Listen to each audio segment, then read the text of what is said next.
আগামী ডিসেম্বরের মধ্যে জাতীয় সংসদ নির্বাচনের দাবিতে এখনও অনড় বিএনপি। দলটি এই দাবির পক্ষে যুগপৎ আন্দোলনে অংশগ্রহণকারী সমমনা রাজনৈতিক দলগুলোর সমর্থন পাচ্ছে। এখন ডান ও বামপন্থী আরও গুরুত্বপূর্ণ দলের সমর্থন নিয়ে বিএনপি বড় প্ল্যাটফর্ম গঠনের চেষ্টা চালাচ্ছে। দলের নীতি নির্ধারকরা বলছেন, ডিসেম্বরের মধ্যে নির্বাচনের বিষয়ে বেশিরভাগ রাজনৈতিক দল একমত হলে দাবি আদায় সহজ হবে। গত ৬ এপ্রিল বিএনপির সঙ্গে বৈঠক করেছেন হেফাজতে ইসলামের নেতারা।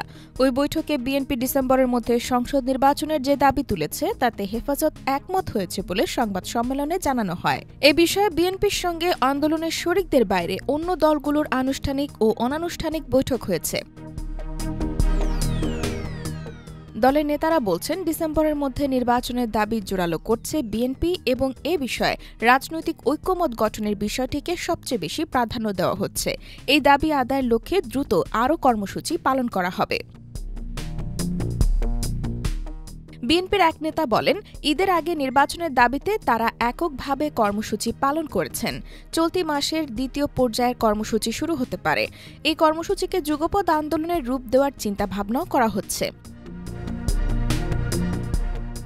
এতে সরকারের উপর বাড়তি চাপ তৈরি হবে বলে মনে করছেন তারা। বিএনপির উচ্চ পর্যায়ে অনেকে কর্মসূচির বিষয়ে সিদ্ধান্ত নেওয়ার আগে প্রধান উপদেষ্টা অধ্যাপক মোহাম্মদ ইউনূসের সঙ্গে দেখা করার বিষয়ে মত দিয়েছেন। নির্বাচন বিষয়ে চূড়ান্তে কোনো সিদ্ধান্ত না পেলে দ্রুত কর্মসূচির দিকে এগোবেন তারা।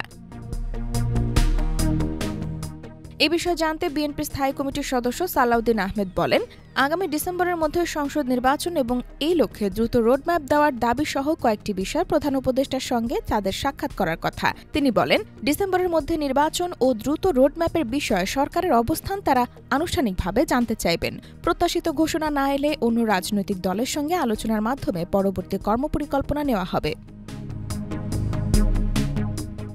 IBTV USA, new York.